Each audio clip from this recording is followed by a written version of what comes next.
하나님의 말씀은 누가복음 16장 19절에서 31절까지 말씀입니다. 한 부자가 있어 자색 옷과 고운 베옷을 입고 날마다 호화롭게 즐기더라. 그런데 나사로라 이름하는 한 거지가 헌데 투성이로 그의 대문 앞에 버려진 채 그 부자의 상에서 떨어지는 것으로 배불리려 하매 심지어 개들이 와서 그 헌데를 핥더라.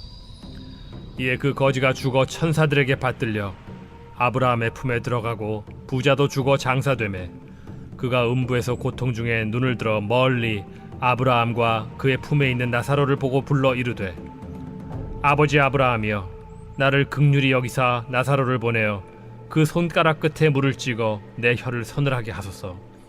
내가 이 불꽃 가운데서 괴로워하나이다. 아브라함이 이르되 예 너는 살았을 때에 좋은 것을 받았고 나사로는 고난을 받았으니 이것을 기억하라. 이제 그는 여기서 위로를 받고 너는 괴로움을 받느니라. 그뿐 아니라 너희와 우리 사이에 큰 구렁텅이가 놓여 있어 여기서 너희에게 건너가고자 하되 갈 수 없고 거기서 우리에게 건너올 수도 없게 하였느니라. 이르되 그러면 아버지여 구하노니 나사로를 내 아버지의 집에 보내소서. 내 형제 5이 있으니 그들에게 증언하게 하여 그들로 이 고통받는 곳에 오지 않게 하소서.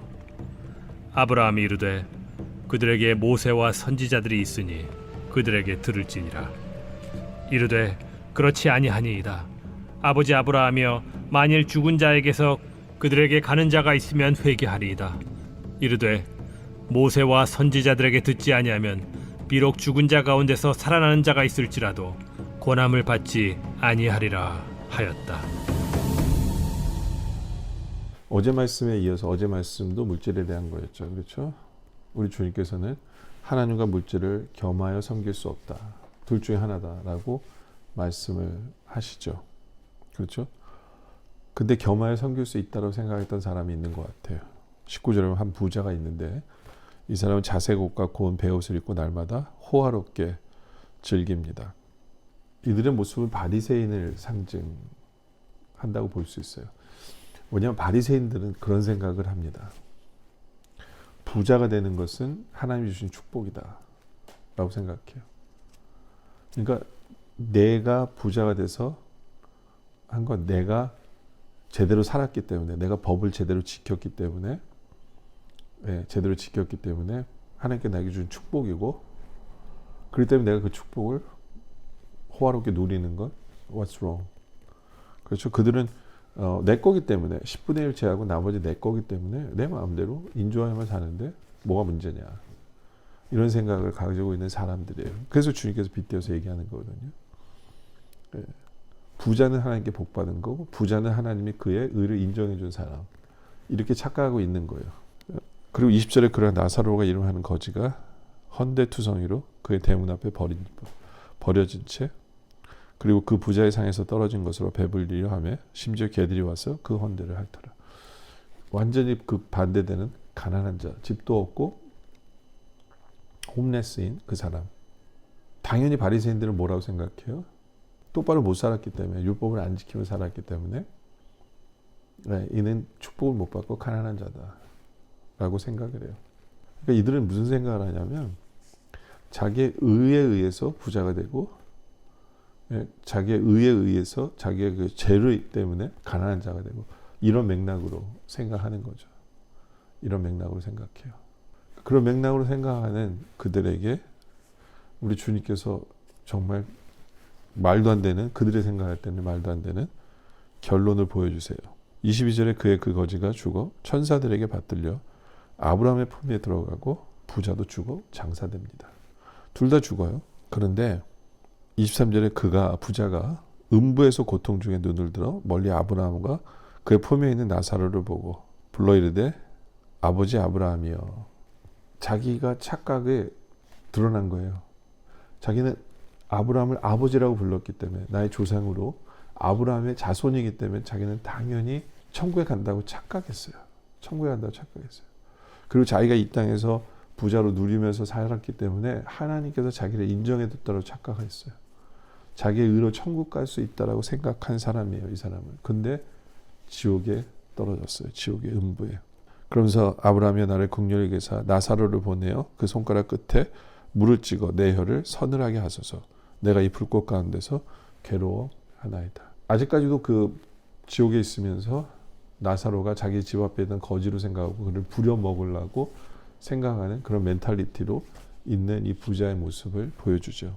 근데 이 말씀을 듣고 있는 바리새인들은 정말 말도 안 된다고 생각했을 거예요. 왜냐면 어떻게 부자가 지옥에 갔을까? 어떻게 부자가 지옥에 갔을까? 근데 주님께서 분명하게 이들에게 얘기하는 거거든요. 부자가 천국 가는 게 아니라고 얘기하시는 거예요. 부자라고 그래서 하나님이 그의 의를 인정해 준 게 아니라는 거예요. 엄밀히 얘기하면 그가 부자로서 뭐 법을 잘 지키고 그러면서 자기 스스로는 천국 갔다고 착각할지 모르지만 그걸로는 천국까지 못한다라고 말씀하는 거예요. 오히려 나사로는 천국에 갔죠. 그래서 25절에 아브라함이 이르되 얘 너는 살았을 때 좋은 것을 받았고 나사로는 고난을 받았으니 이것을 기억하라. 오히려 고난 속에 있었던 나사로가 천국에 갔어요. 고난 속에 있었던 나사로가 천국에 갔어요. 이제 그는 여기서 위로를 받고 너는 괴로움을 받느니라. 그러니까 어떤 면에서 우리가 이 땅에 살면서 힘들고 어렵고 괴로움을 겪을 수 있어요.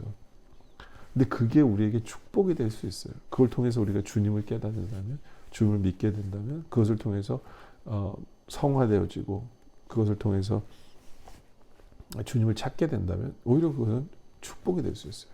나사로 같은 경우는 그 고난이기 때문에 하나님을 찾았겠죠. 물론 그렇죠. 하나님을 찾았겠죠.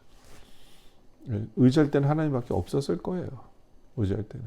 근데 바로 이 고난이 그가 바로 천국에 와 있게 만드는 사건이었다. 여러분들 우리는 이 땅에서 성공하려고 어떻게 돈 많이 벌려고 그거에 혈안이 돼서 살아가지만 여러분들 성공이 우리에게 천국을 가져다 주는 건 아니다라는 거예요. 물질이 우리에게 천국을 가져다 주는 것은 아니다. 오히려 우리가 물질을 가지고 있을 때 하나님께서 우리에게 물질을 허락하셨을 때 그 물질을 가지고 우리가 어떻게 사용할 것인가를 고민하라는 거예요. 고민하라는 거죠. 하여튼 뭐 물을 찍어서 다 발라달라 그랬을 때 26절에 그뿐 아니라 너희가 우리 사이에 큰 구덩이가 놓여 있어 여기서 너에게 건너가고자 하되 갈 수 없고 거기서 우리에게 건너올 수도 없게 하였느니라. 무슨 얘기예요? 툴레이시라는 거예요. 한번 지옥에 가면 끝. 천국에서 지옥으로 가서 도와줄 수 있는 게 아니다. 라는 거예요. 바로 그러기 때문에 내 의로 천국에 갈 수 있다는 생각이 얼마나 무서운가를 우리에게 설명해 주는 거고, 그렇죠. 물질을 섬기는, 물질 속에서 살아가는 그 안타까운 모습을 우리가 볼 수 있어야 된다. 라는 거죠. 그랬더니 이번엔 뭐라고 얘기합니까? 27절에 이르되 그러면 아버지여 구하오니 나사로를 내 아버지 집에 보내소서. 왜요? 내 형제 다섯이 있으니 그들에게 증언하여 그들로 이 고통받는 곳에 오지 않게 하소서. 나는 왔지만 내 형제들은 오지 않도록 가서 얘기해달라. 그러면서 얘기해요. 29절에 아브라함이 이르되 그들에게 모세와 선지자들이 있으니 그들에게 들을지니라. 무슨 얘기예요? 하나님의 말씀이 선포되니까 들을 사람은 들을 거라는 거예요. 그랬더니 나사로가 30절에 이르되 그렇지 아니하니이다. 아버지 아브라함이여 만일 죽은 자에게서 그들에게 가는 자가 있으면 회개하리로다. 무슨 얘기예요? 나사로가 다시 죽었는 걸 알잖아요. 부활해서 가서 얘기하면 그때는 들을 거다 라고 얘기합니다. 들을까요? 31절에 이르되 모세와 선지자들에게 듣지 아니하면 비록 죽은 자 가운데서 살아나는 자가 있을지라도 권함을 받지 아니하리라 하였다 하시니라. 뭐예요? 평상시에 말씀을 듣지 않는 사람이 내 앞에 어떤 이적이 벌어졌다고 해서 그들이 그 말씀에 순종하고 그 말씀을 듣고 변화되지 않는다라는 거예요. 그걸 팩트로 얘기하는 거예요. 보세요. 예수님이 십자가 달려 죽으신 지 3일 만에 부활했어요. 많은 사람이 부활하신 주님을 봤어요. 빈 무덤이 있어요. 그럼에도 불구하고 부활하신 예수님이 있음에도 불구하고 바리새인들과 그들이 주님께 돌아오지 않았어요. 부활의 역사 앞에서도 예수님의 부활의 역사 앞에서도 변하지 않는 사람들은 변하지 않았다는 거죠. 강팍한 사람은 강팍하다라는 거예요. 가장 건강한 신앙이 뭔가를 우리에게 알려주는 거예요. 어떤 이적을 보고 내가 바뀔 거라고 착각하지 마시고요. 매일매일 주시는 말씀 앞에서 나를 돌아보고 나를 변화시킬 수 있는 바로 그러한 삶을 살아라. 그런 삶을 살아야 된다는 것을 오늘 말씀은 우리에게 설명해 주고 있는 부분이에요. 우리는 매일매일 주시는 말씀 앞에서 귀를 열고 나를 돌아보고 내가 변화되어야 되는구나를 깨달아는 우리들이 되고 있는지 우리가 생각해 봐야 돼요. 오늘 말씀으로 보자면 나는 물질 앞에서 어떤 자세를 가지고 있는지. 하나님께서 나에게 물질을 주시면서 그냥 즐기고 인조하면서 그 목표로 물질을 주신 거라고 착각하며 살고 있는 것은 아닌지. 내가 이런 복을 누리는 게 혹시 내 의 때문에 내가 뭘 잘해서라고 착각하고 있는 것은 아닌지 돌아볼 필요가 있어요. 정말 우리 주위에 힘들고 어려운 그 사람을 난 어떻게 도울 것인가를 고민할 수 있는 우리들이 되어지길 원합니다. 그리고 말씀 앞에 반응하는, 말씀 앞에 순종하는 우리들이 되어지시기를 주님의 이름으로 축원합니다.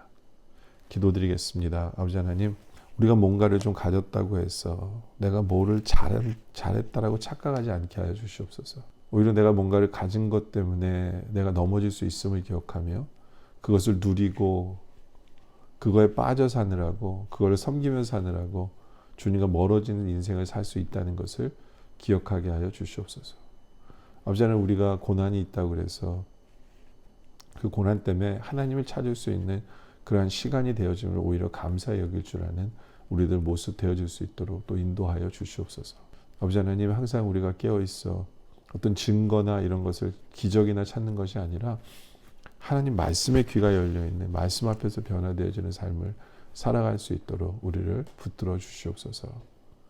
오늘 말씀에 감사드리며 또 계속된 기도 속에 함께 하시길 바라며 예수님의 이름으로 기도드립니다. 아멘.